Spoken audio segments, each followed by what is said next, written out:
Good evening. This is a special night for me. Exactly 3 years ago, on July 15th, 1976, I accepted the nomination of my party to run for President of the United States. I promised you a president who is not isolated from the people, who feels your pain and who shares your dreams, and who draws his strength and his wisdom from you. During the past 3 years, I've spoken to you on many occasions about national concerns: the energy crisis, reorganizing the government, our nation's economy, and issues of war, and especially peace. But over those years, the subjects of the speeches, the talks, and the press conferences have become increasingly narrow, focused more and more on what the isolated world of Washington thinks is important. Gradually, you've heard more and more about what the government thinks, or what the government should be doing, and less about our nation's hopes, our dreams, and our vision of the future. 10 days ago, I had planned to speak to you again about a very important subject: energy. For the 5th time, I would have described the urgency of the problem and laid out a series of legislative recommendations to the Congress. But as I was preparing to speak, I began to ask myself the same question that I now know has been troubling many of you. Why have we not been able to get together as a nation to resolve our serious energy problem? It's clear that the true problems of our nation are much deeper than gasoline lines or energy shortages, deeper even than inflation or recession. And I realize more than ever that as president, I need your help. So I decided to reach out and to listen to the voices of America. I invited to Camp David people from almost every segment of our society: business and labor, teachers and preachers, governors, mayors, and private citizens. And then I left Camp David to listen to other Americans, men and women like you. It has been an extraordinary 10 days. And I want to share with you what I've heard. First of all, I got a lot of personal advice. Let me quote a few of the typical comments that I wrote down. This from a Southern governor: Mr. President, you're not leading this nation. You're just managing the government. You don't see the people enough anymore. Some of your cabinet members don't seem loyal. There is not enough discipline among your disciples.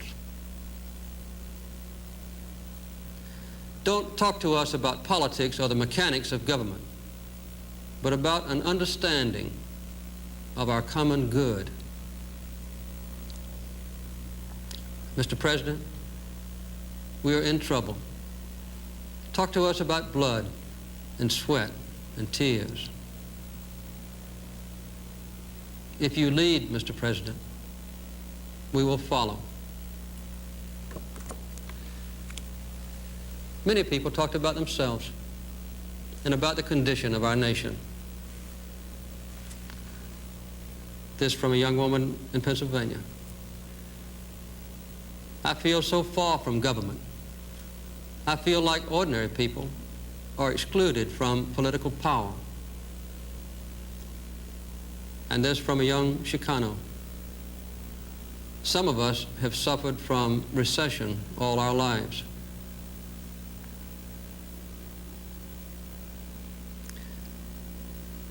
Some people have wasted energy, but others haven't had anything to waste. And this from a religious leader: no material shortage can touch the important things like God's love for us or our love for one another. and I like this one particularly from a black woman who happens to be the mayor of a small Mississippi town. The big shots are not the only ones who are important. Remember, you can't sell anything on Wall Street unless someone digs it up somewhere else first.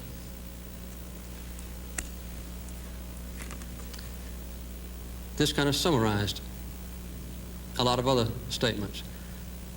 Mr. President, we are confronted with a moral and a spiritual crisis. Several of our discussions were on energy, and I have a notebook full of comments and advice. I'll read just a few. We can't go on consuming 40% more energy than we produce. When we import oil, we are also importing inflation plus unemployment. We've got to use what we have. The Middle East has only 5% of the world's energy, but the United States has 24%. And this is one of the most vivid statements. Our neck is stretched over the fence, and OPEC has a knife.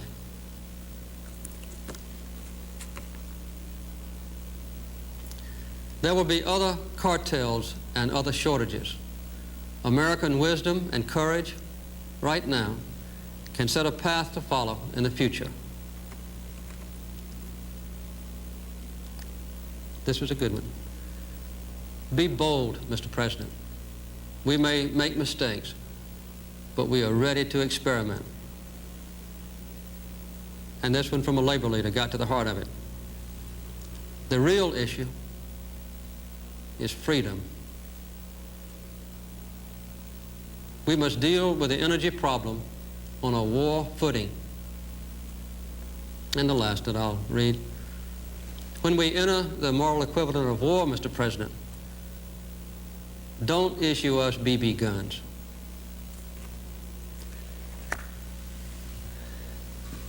These 10 days confirmed my belief in the decency and the strength and the wisdom of the American people.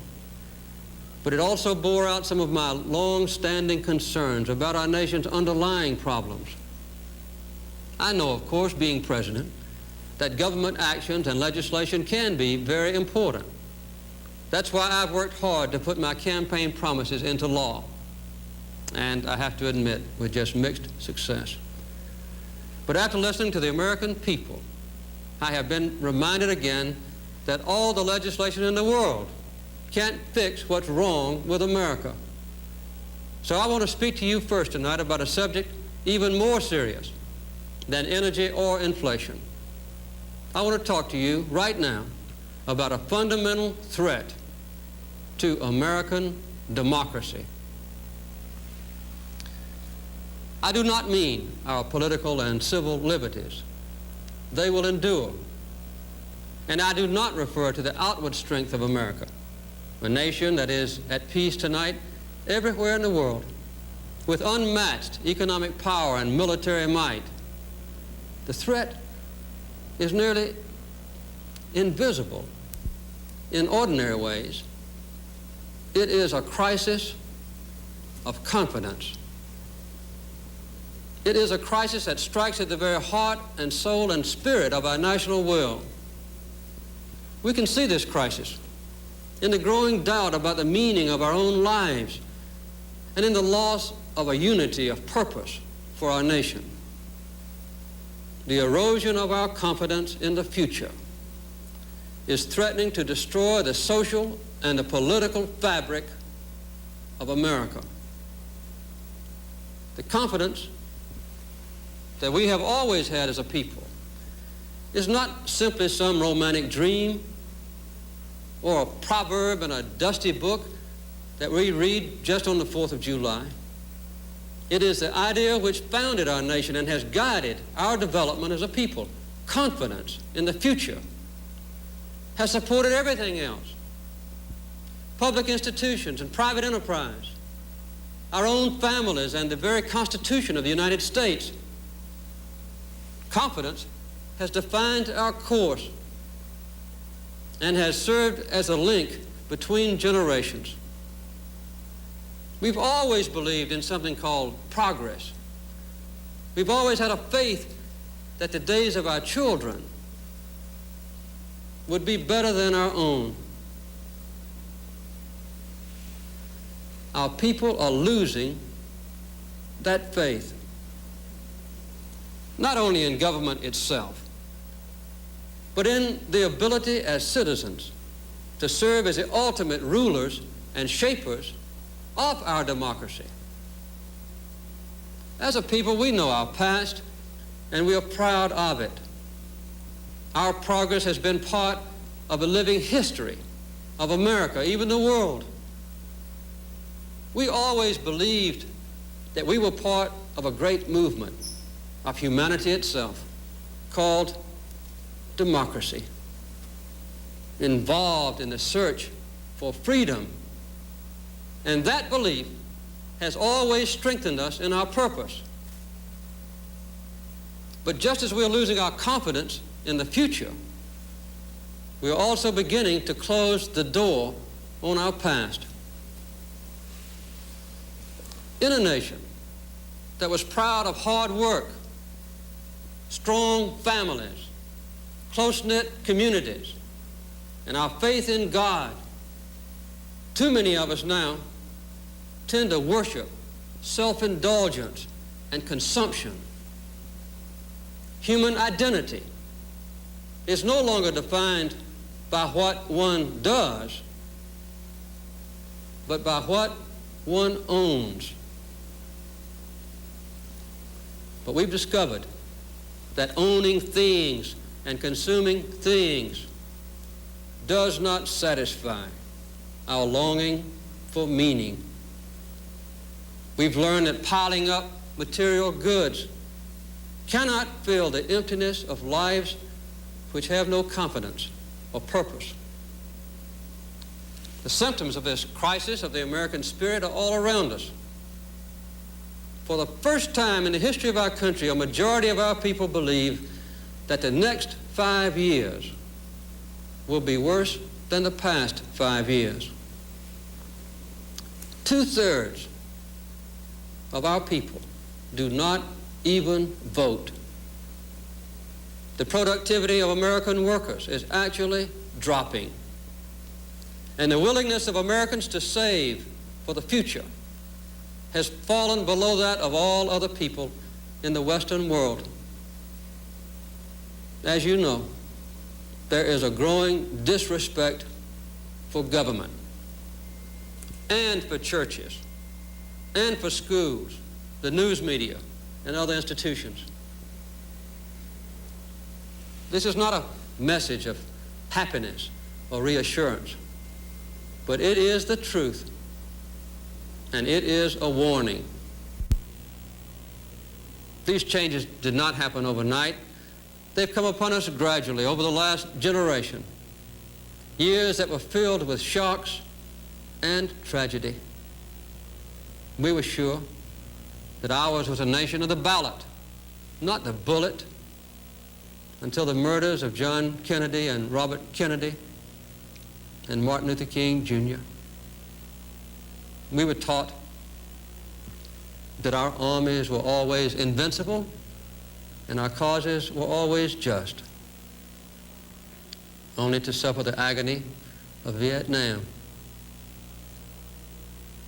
We respected the presidency as a place of honor until the shock of Watergate. We remember when the phrase "sound as a dollar" was an expression of absolute dependability, until 10 years of inflation began to shrink our dollar and our savings.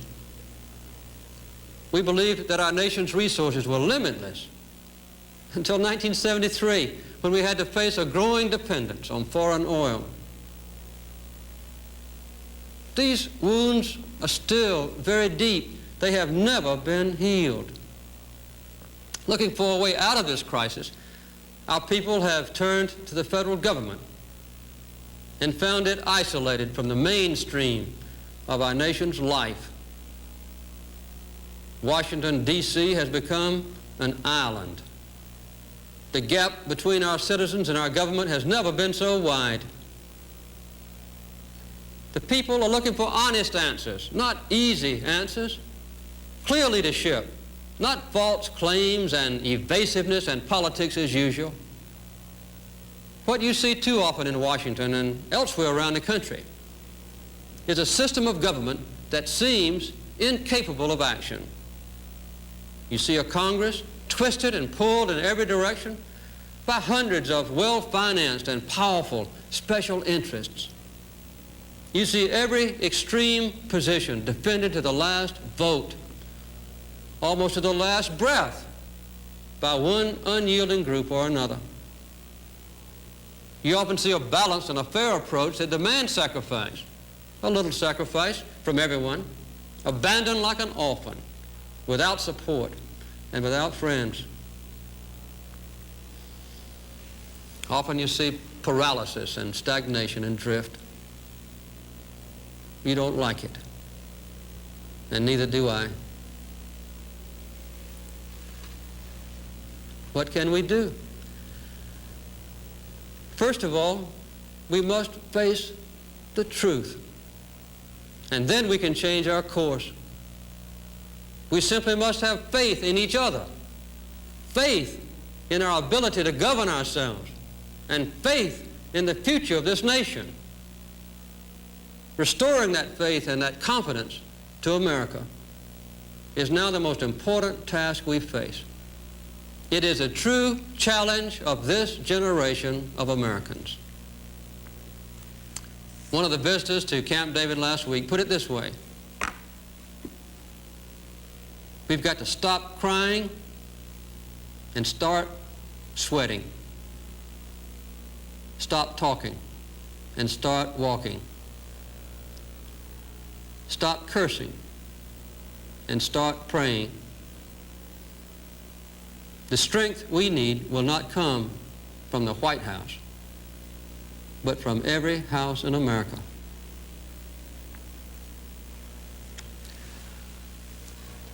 We know the strength of America. We are strong. We can regain our unity. We can regain our confidence. We are the heirs of generations who survived threats much more powerful and awesome than those that challenge us now. Our fathers and mothers were strong men and women who shaped a new society during the Great Depression, who fought world wars, and who carved out a new charter of peace for the world.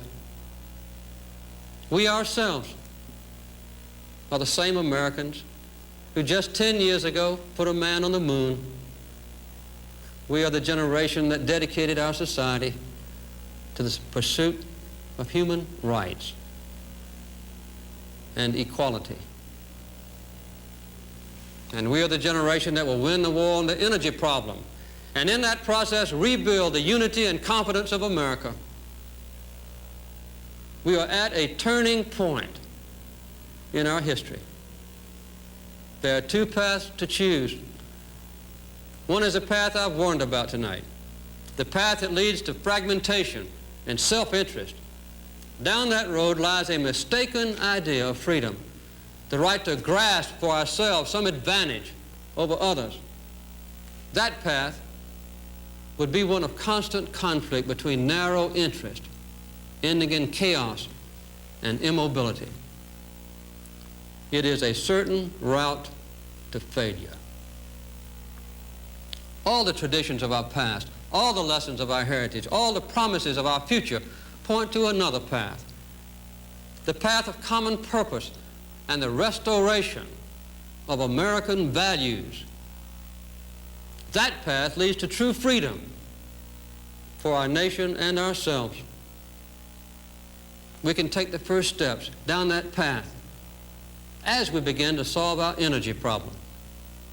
Energy will be the immediate test of our ability to unite this nation, and it can also be the standard around which we rally.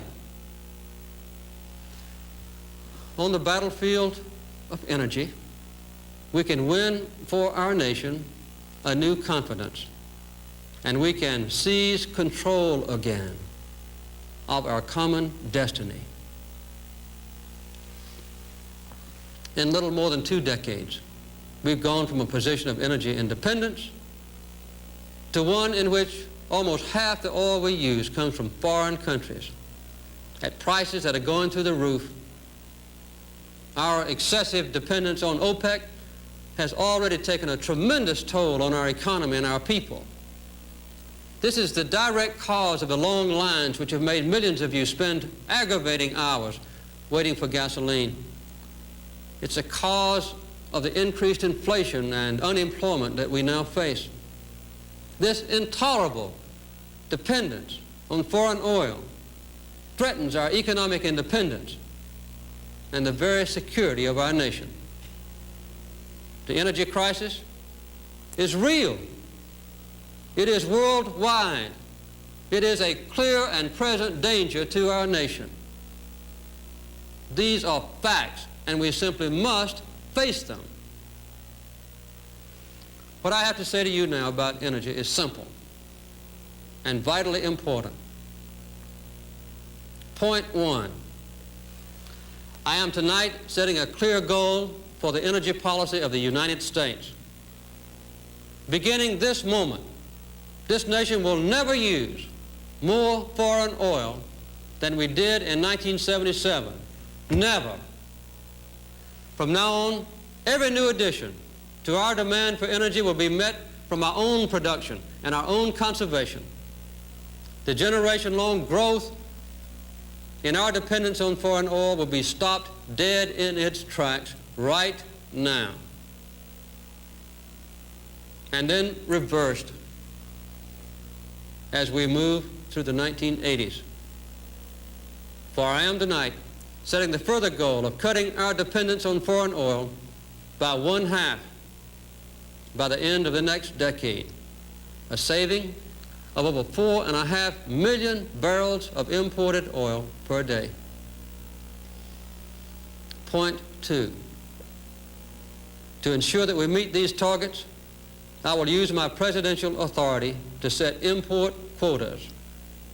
I'm announcing tonight that for 1979 and 1980, I will forbid the entry into this country of 1 drop of foreign oil more than these goals allow. These quotas will ensure a reduction in imports even below the ambitious levels we set at the recent Tokyo summit. Point 3, to give us energy security, I am asking for the most massive peacetime commitment of funds and resources in our nation's history to develop America's own alternative sources of fuel, from coal, from oil shale, from plant products for gasohol, from unconventional gas, from the sun. I propose the creation of an energy security corporation to lead this effort to replace 2.5 million barrels of imported oil per day by 1990. The corporation will issue up to $5 billion in energy bonds. And I especially want them to be in small denominations so that average Americans can invest directly in America's energy security. Just as a similar synthetic rubber corporation helped us win World War II, so will we mobilize American determination and ability to win the energy war. Moreover, I will soon submit legislation to Congress calling for the creation of this nation's first solar bank, which will help us achieve the crucial goal of 20% of our energy coming from solar power by the year 2000. These efforts will cost money, a lot of money. And that is why Congress must enact the windfall profits tax without delay. It will be money well spent, unlike the billions of dollars that we ship to foreign countries to pay for foreign oil. These funds will be paid by Americans to— these funds will go to fight, not to increase, inflation and unemployment. Point 4, I'm asking Congress to mandate, to require as a matter of law, that our nation's utility companies cut their massive use of oil by 50% within the next decade and switch to other fuels, especially coal, our most abundant energy source. Point 5, to make absolutely certain that nothing stands in the way of achieving these goals, I will urge Congress to create an energy mobilization board which, like the War Production Board in World War II, will have the responsibility and authority to cut through the red tape, the delays, and the endless roadblocks to completing key energy projects. We will protect our environment. But when this nation critically needs a refinery or a pipeline, we will build it. Point 6, I'm proposing a bold conservation program to involve every state, county, and city, and every average American in our energy battle. This effort will permit you to build conservation into your homes and your lives at a cost you can afford. I ask Congress to give me authority for mandatory conservation and for standby gasoline rationing. To further conserve energy, I'm proposing tonight an extra $10 billion over the next decade to strengthen our public transportation systems. And I'm asking you, for your good and for your nation's security, to take no unnecessary trips, to use carpools or public transportation whenever you can, to park your car 1 extra day per week, to obey the speed limit, and to set your thermostats to save fuel. Every act of energy conservation like this is more than just common sense. I tell you, it is an act of patriotism.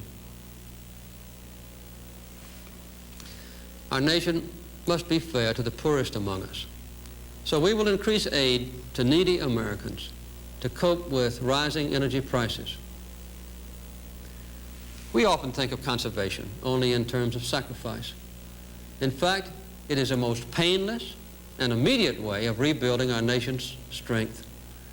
Every gallon of oil each one of us saves is a new form of production. It gives us more freedom, more confidence, that much more control of our own lives. So the solution of our energy crisis can also help us to conquer the crisis of the spirit in our country. It can rekindle our sense of unity, our confidence in the future, and give our nation and all of us individually a new sense of purpose. You know we can do it. We have the natural resources. We have more oil in our shale alone than several Saudi Arabias. We have more coal than any nation on earth. We have the world's highest level of technology. We have the most skilled workforce with innovative genius. And I firmly believe that we have the national will to win this war. I do not promise you that this struggle for freedom will be easy. I do not promise a quick way out of our nation's problems, when the truth is that the only way out is an all-out effort.